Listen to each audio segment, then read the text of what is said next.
Всем привет! Добро пожаловать на мой канал, посвященный географии. И покопавшись немного в теоретических вопросах, в вопросах терминологии и определения географической оболочки, давайте с вами коснемся следующей подтемы. А звучит она так. Структурные части географической оболочки и внутрикомпонентное перемещение вещества. Воздушная тропосфера, земная кора, мировой океан с внутриконтинентальными водоемами, биостром составляют структурные части географической оболочки, а заключенное в них вещество – это компоненты.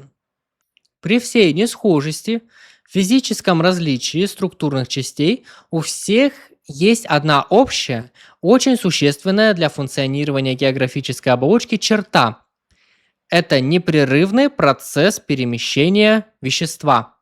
Первая, наипростейшая форма движения – это механическая, то есть простое перемещение.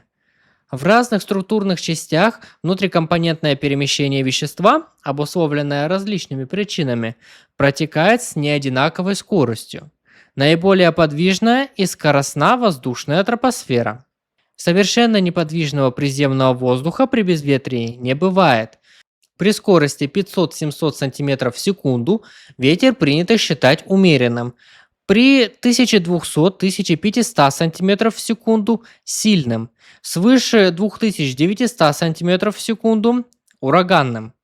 В тропических циклонах отдельные порывы могут достигать 1000 см в секунду, а в струйных течениях верхней части тропосферы превышать 10 тысяч см в секунду. Условно, в качестве средней скорости перемещения вещества в воздушной тропосфере можно принять величину 500-700 см в секунду. Она соответствует умеренному ветру по шкале Бофорта и средней скорости пассатов у земной поверхности.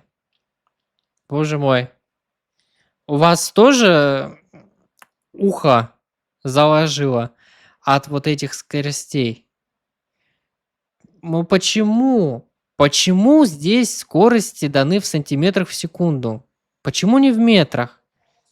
Для меня это загадка. Везде пишут в метрах. Блин, в сантиметрах даже воспринимается трудно. Ну, идем дальше. В мировом океане в связи с большей плотностью воды скорости перемещения вещества намного ниже по сравнению с воздушной тропосферой. Перемещение вещества свойственно всей толще вод Мирового океана. Причем здесь, в отличие от воздушной тропосферы, наблюдается общее закономерное убывание скорости переноса воды в вертикальные плоскости. Средняя скорость морских течений составляет 2-3 см в секунду.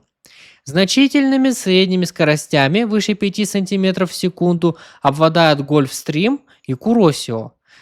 В экваториальном противотечении максимальные скорости составляют 11-13 см в секунду. Применительно к Мировому океану, в целом средние скорости переноса вод сантиметров в секунду составляют на поверхности 1,38, на глубине 100 метров 0,62, 200 метров 0,54, 500 метров 0,44, 1000 метров 0,37, 2000 метров 0,3 и 5000 метров 0,25 сантиметров в секунду. Это данные по Степанову. Если в воздушной тропосфере и Мировом океане перемещение вещества совершается достаточно быстро, хотя и с разной скоростью, то в земной коре этот процесс настолько замедлен, что для его установления требуются специальные исследования.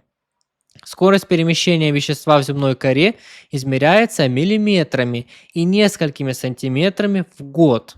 По данным 31 замеренного определения, скорость спрединга, то есть раздвижение срединно-океанических хребтов, варьируется от 1 см в год в Северном Ледовитом океане до 6 см в год в экваториальной части Тихого океана, по данным Ле Пишона. В 1986 году были открыты явления сверхскоростного спрединга, достигающего в южной части Восточно-Тихоокеанского поднятия аж 16 см в год. Но они, по-видимому, очень редки, И принятая рядом авторов средняя скорость сплеттинга для всей рифтовой зоны океана в 1,3 см в год может считаться близкой к действительности.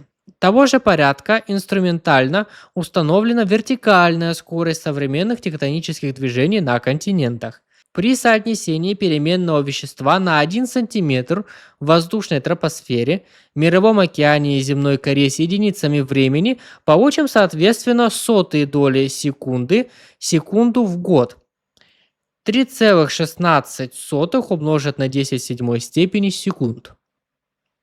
Во всех трех структурных частях внутрикомпонентное перемещение вещества совершается в форме круговоротов, лучше всего изученных в воздушной тропосфере, что нашло отражение в известной схеме общей циркуляции атмосферы. Близкая картина наблюдается в Мировом океане.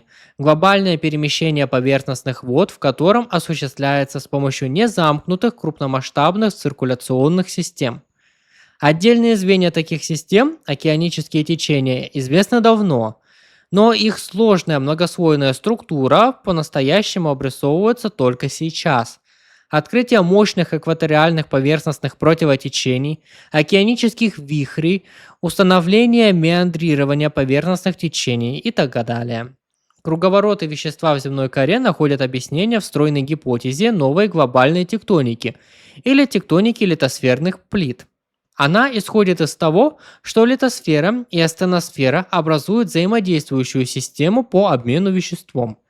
Под влиянием восходящих движений в астеносфере литосферные плиты расходятся в рифтовых зонах срединно-океанических хребтов, конструктивные границы плит, и сходятся в дугах сжатия, где одна из плит погружается в астеносферу.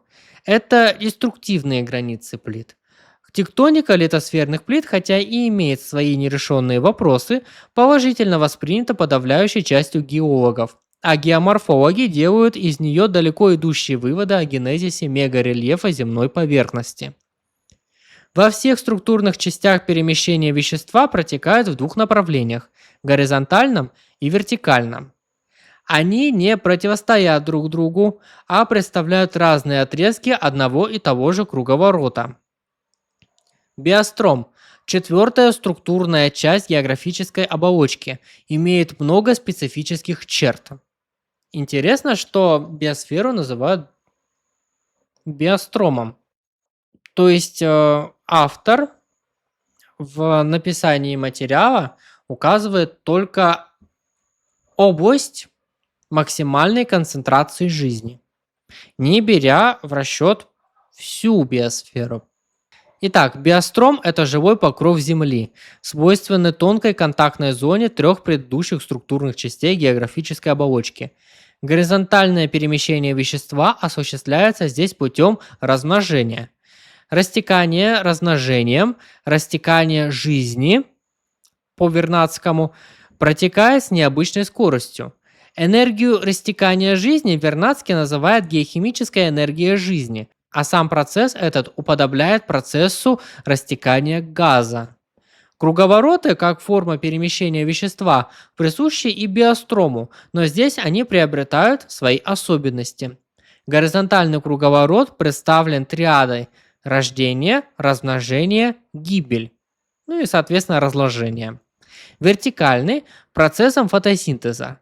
И тот, и другой в формулировке Перельмана находят единство в малом биологическом круговороте. Химические элементы в ландшафте совершают круговороты, в ходе которых многократно поступают в живые организмы, то есть организуются, и выходят из них, то есть минерализуются. Ну что ж, на этом, пожалуй, все. Всем спасибо за просмотр этого видео. Подписывайтесь на канал, мне будет очень приятно. Если у вас есть какие-то вопросы, тоже пишите, будем разбираться вместе. Ну, я думаю, что с миграцией вещества географической оболочки у нас вопрос закрыт, и можно переходить к следующей теме. Всем пока!